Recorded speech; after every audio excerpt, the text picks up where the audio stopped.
Hey, it's Al Angelo from A Plus Racing, bringing you a video how to get your Miata up there in the front where the trophies are.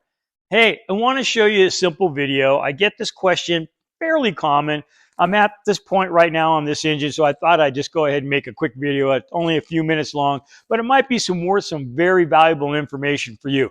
Also, I want to make a shout out to one of my youngest subscribers, Abby up in Spokane. Hey, I miss you not helping me work on stuff. I hope that we get to work on stuff again soon.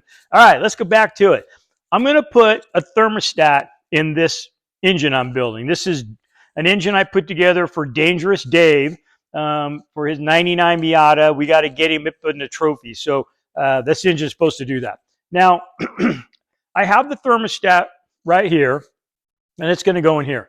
I already have the housings cleaned. If you notice, I got everything cleaned up, and so it looks really good. And what I use on this is sometimes I'll use a razor blade and just scrape it flat, get all the gasket material off.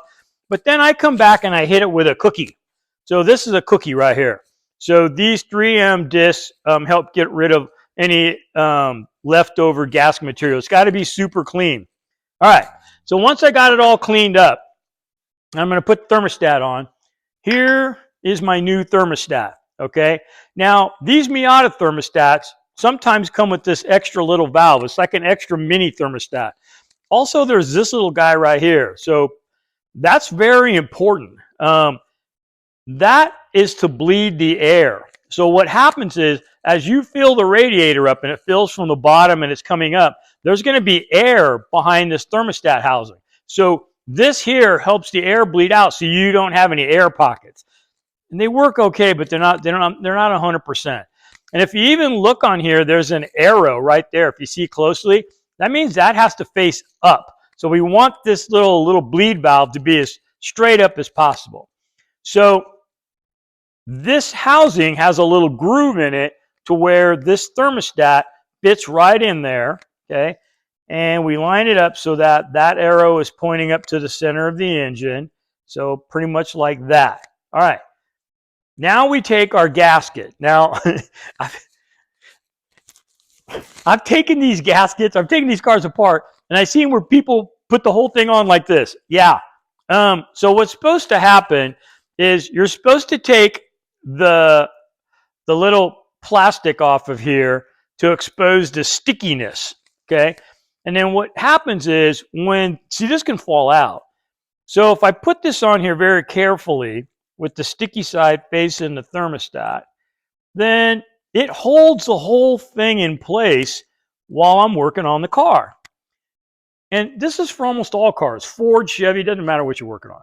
So that way this can't fall out, and that helps you a lot when you're trying to do this in the car, okay? So now I have my housing here. It sits on like that, and it has a couple of 8mm nuts and bolts on it. So we put this one on. It's got an 8mm nut, goes down here. And, you know, once you get a feel for everything on torquing on these cars, you really don't need a torque wrench. But if you're going to torque it, somewhere between 12 and 15 pounds, probably what it is.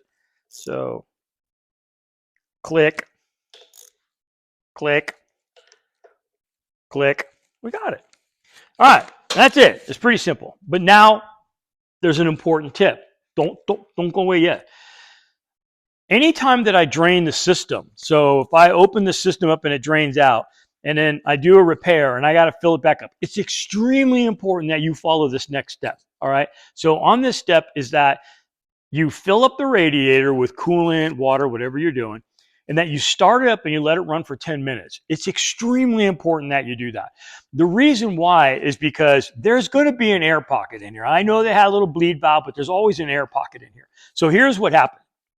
When you let it run for 10 minutes, it's going to go up and down, up and down. It's going to overflow out of the radiator. And as the engine warms up, and once the thermostat opens, boom, it's going to suck it all down into the lower block down here, okay? And then you're going to be low on coolant. So you top it off, then you put the cap on, all right? So let it run for 10 minutes before you put the radiator cap on. Now, if you don't, if you fill it up and then you put the radiator cap on and you start up and go drive it, what'll happen is this air pocket is sitting in here. It gets hot, and then the thermostat opens, it pulls all the water in from the radiator into here, and there's not enough water in it, and it overheats. Usually about 4 miles. I mean, ask me how I know. I've seen it happen dozens of times, especially in high school. Okay. So I leave the cap off. I fill it up. I start it up. I let it burp. I let it go up and down. I let it do its thing. When it goes all the way down, I top it all the way off. Now I put the radiator cap on and I'm safe to get out there on the track.